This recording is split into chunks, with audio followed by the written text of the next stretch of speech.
This story is lesson 5 from your book Beehive, The Snake and the Mirror. Every chapter has a before you read section, so we will also read this section before we start the story.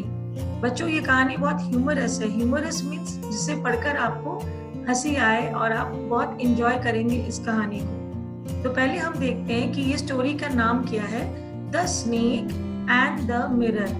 Snake से आप सब अवगत होंगे ही. Snake यानी सांप और mirror यानी आईना या शीशा. बिफोर यू रीड पार्ट से पहले, do you like to look at yourself in the mirror. हमसे पूछा जा रहा है कि क्या आपको खुद को आईने में देखना पसंद है.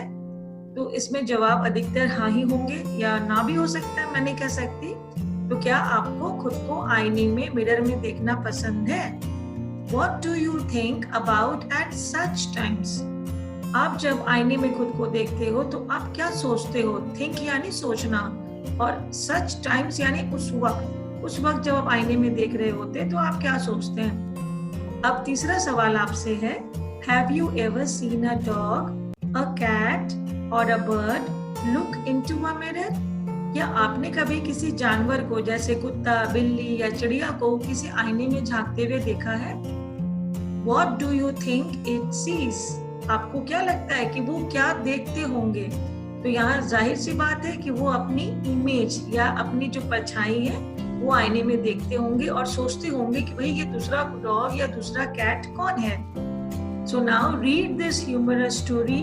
आओ इस मजेदार कहानी को हम पढ़ते हैं जो किसके बारे में है. About a doctor, a snake and a mirror. Has a snake ever coiled itself round any part of your body?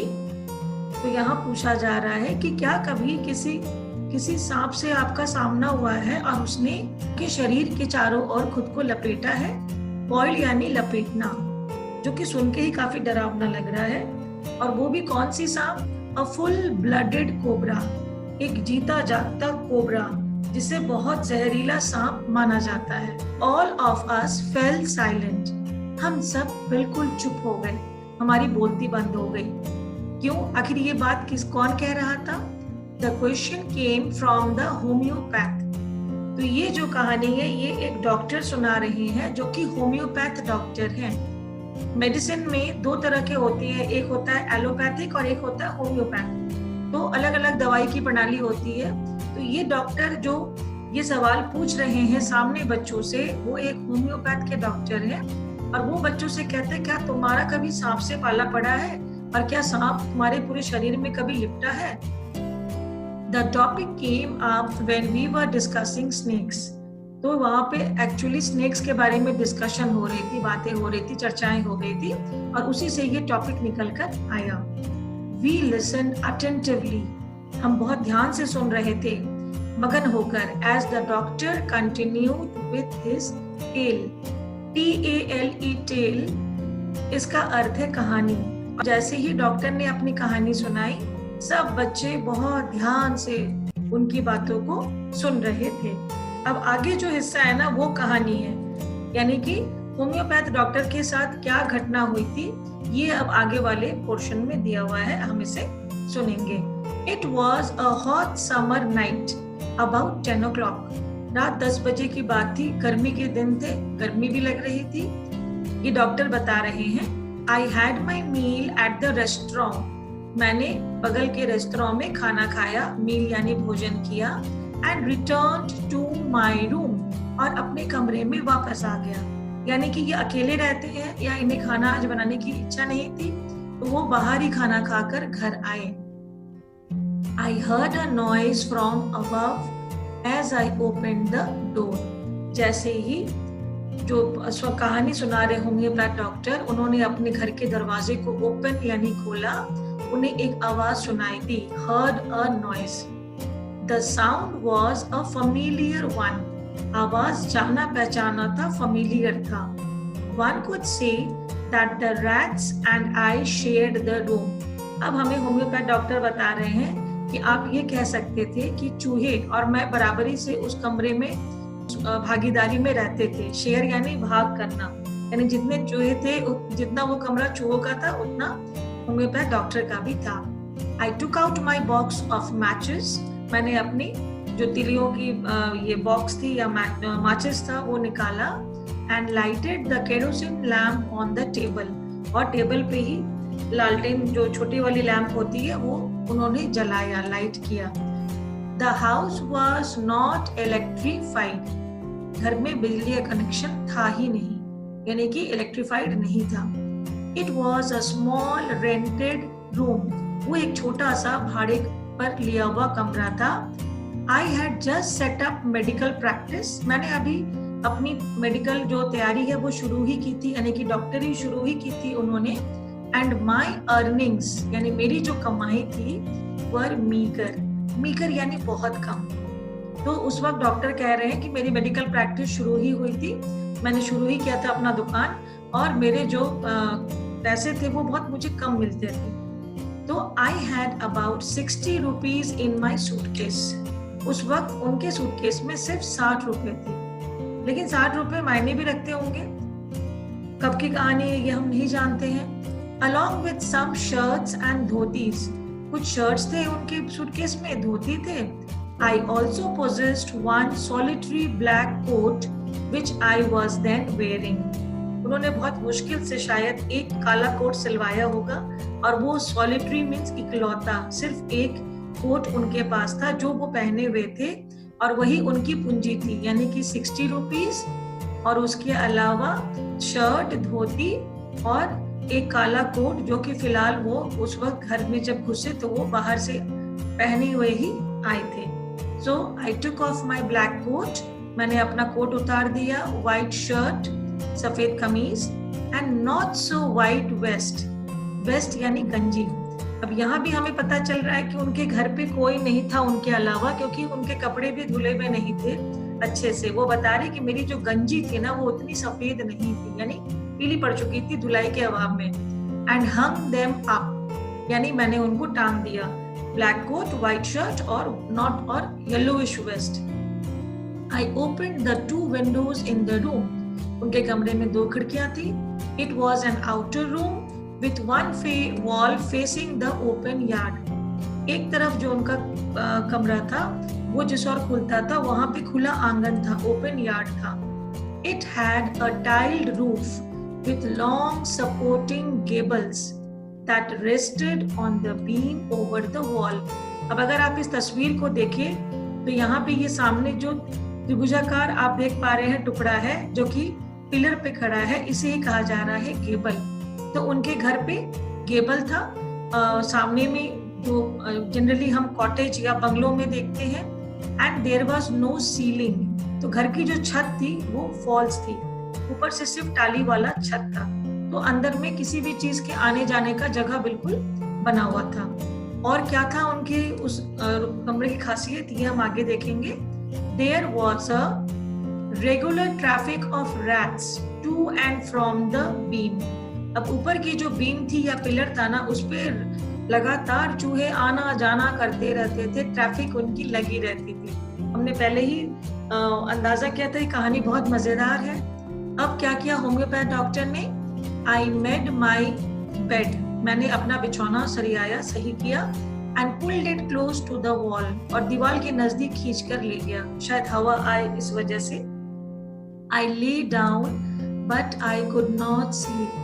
मैं लेट तो गया, ले डाउन यानी लेट गया, लेकिन मुझे नींद नहीं आ रही थी. I could not sleep. I got up and went out to the veranda for a little air. अब हम भी जब गर्मी में परेशान होते हैं तो हम घर से बाहर बालकनी में निकल आते हैं, उसी प्रकार से डॉक्टर भी बरामदा में निकले थोड़ी सी हवा लेने के लिए. But the wind god seemed to have taken time off. लेकिन इतनी गर्मी थी, लग रहा था कि जो वायु देवता है, विंड गॉड है, उन्होंने छुट्टी ले ली हो. तो अब क्या करेंगे भाई doctor. I went back into the room, मैं कमरे में वापस गया. And sat down on the chair, मैं अपनी कुर्सी पे बैठ गया. I opened the box beneath the table and took out a book. अब क्या किया जाए, तो उन्होंने टेबल पर ऊपर एक बक्से से अपनी एक किताब निकाली. इस बुक का नाम आप याद रखिएगा, अक्सर पूछा भी जाता है. बुक का नाम है द मटेरिया मेडिका, यानी दवाइयों से जुड़ी हुई किताब ही है, जो उसके नाम से ही लग रहा है, मटेरिया मेडिका। ये बुक वो टेबल पर रखी। I open it at the table on which stood the lamp and a large mirror, a small comb lay beside the mirror. तो जिस टेबल पे उन्होंने किताब को खोला, उस पर एक लैम्प थी जो उन्होंने आकर जलाया था, एक बड़ा सा आईना था, मिरर, और एक छोटी सी कंघी थी आईना के बिल्कुल बगल में, बिसाइड यानी उसके बिल्कुल पास में। One feels tempted to look into a mirror when it is near one. अब यहाँ हमें वो कह रहे हैं कि किसी की भी एक आदत होती है कि अगर वो आईने के पास बैठा हो तो उसे लालच होती है, टेम्प्ट होता है कि वो आईने में खुद को देखे। अगर किसी आईने के नजदीक बैठा है तो होम्योपैथ डॉक्टर का भी मन किया, तो वो क्या कह रहे हैं, आई टुक अ लुक, मैंने एक बार देखा झांक कर आईने में। अब देखो ये बहुत मजेदार एक सेक्शन है। In those days I was a great admirer of beauty. उन दिनों मैं सुंदरता का पुजारी हुआ करता था, बहुत सुंदरता को मैंने वजन देता था। And I believed in making my self look handsome, और वो खुद को भी सुंदर रखने में विश्वास रखते थे। अब यंग थे और उनकी शादी भी नहीं हुई थी। I was unmarried and I was a doctor. तो उनकी ये दिली इच्छा थी कि मैं भी बहुत सुंदर दिखूं, आकर्षक दिखूं, हैंडसम दिखूं, ताकि बाकी लोगों को मुझे देखना भी पसंद हो, जिस तरह से मुझे सुंदर लोगों को देखना बहुत पसंद है। और कौन सी बातें वो बता रहे हैं हमें, एक तो वो अनमैरिड थे, वो डॉक्टर थे। I felt I had to make my presence felt.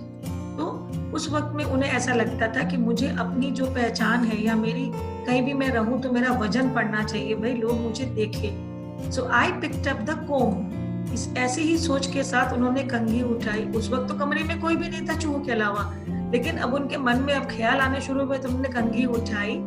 And ran it through my hair.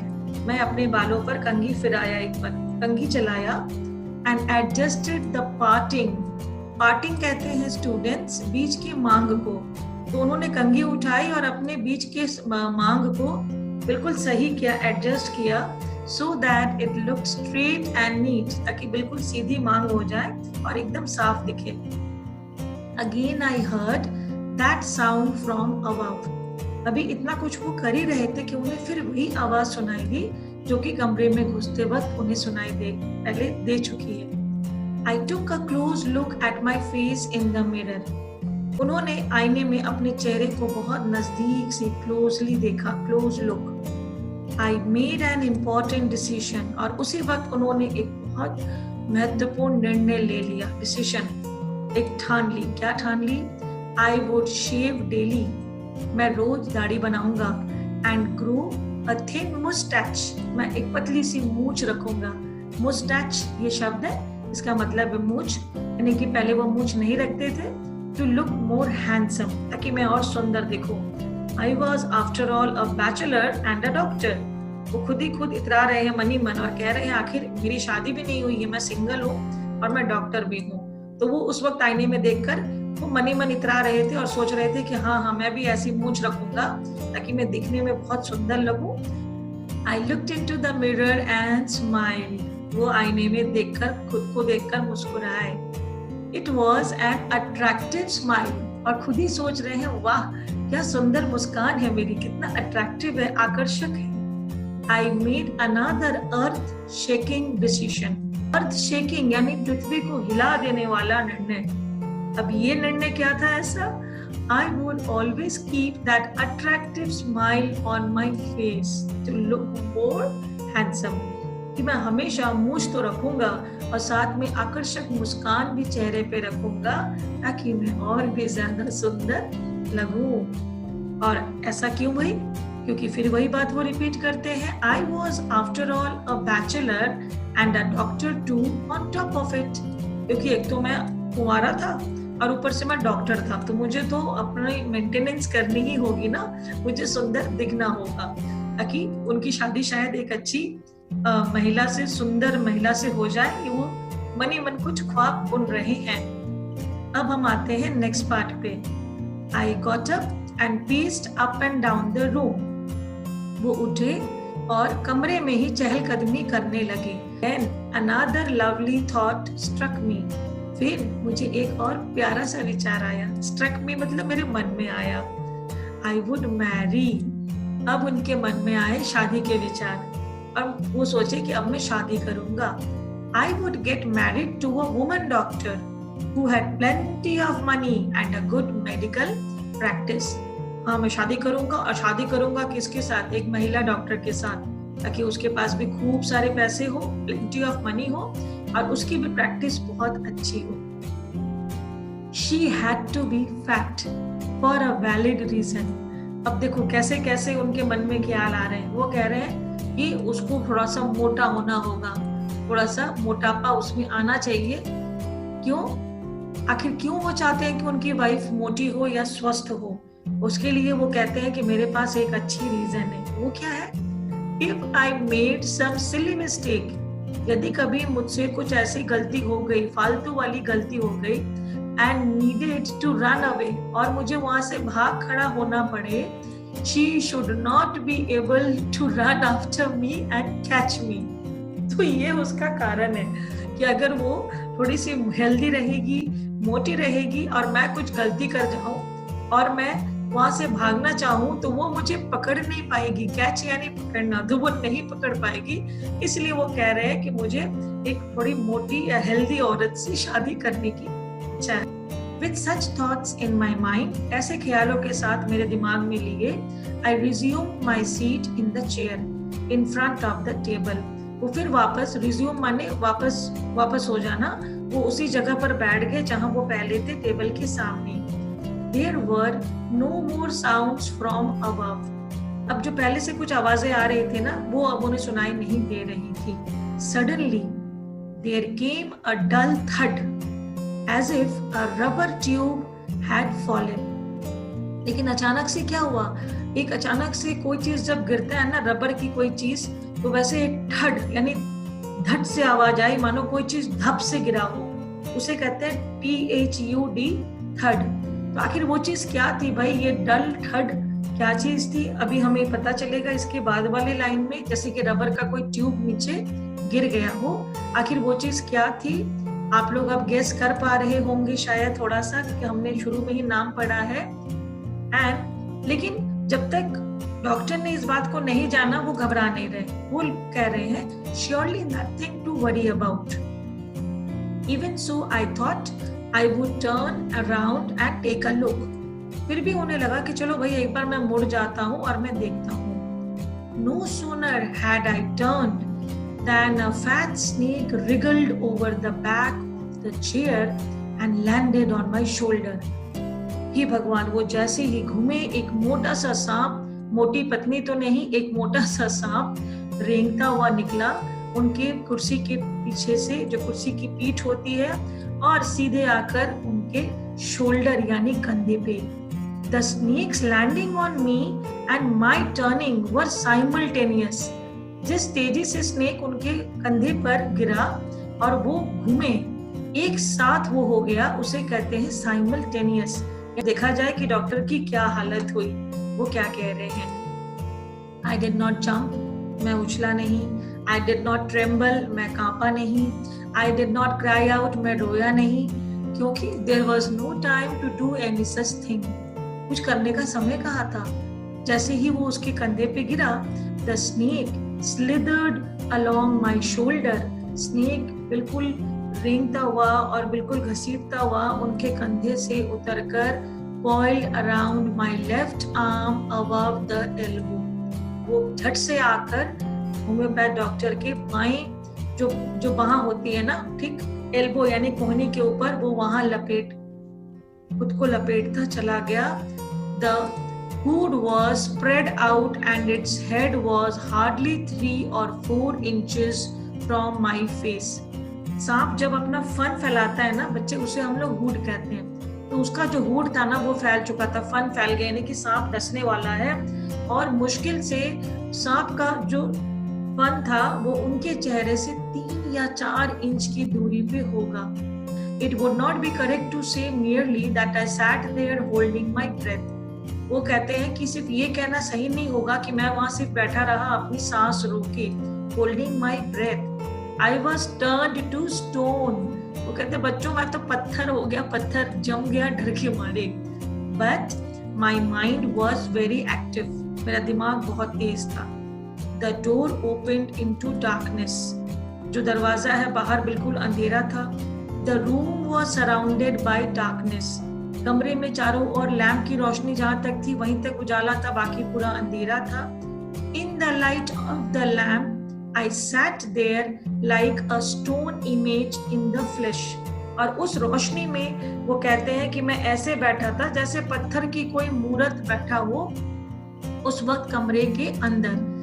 And I felt then the great presence of the creator of this God and this universe. वो कहते हैं मुझे ऐसा लग रहा था कि साक्षात भगवान के दर्शन हो रहे. God was there. भगवान वहां थे. Suppose I said something and he did not like it. अगर मैंने कुछ कहा और उसे पसंद ना आए.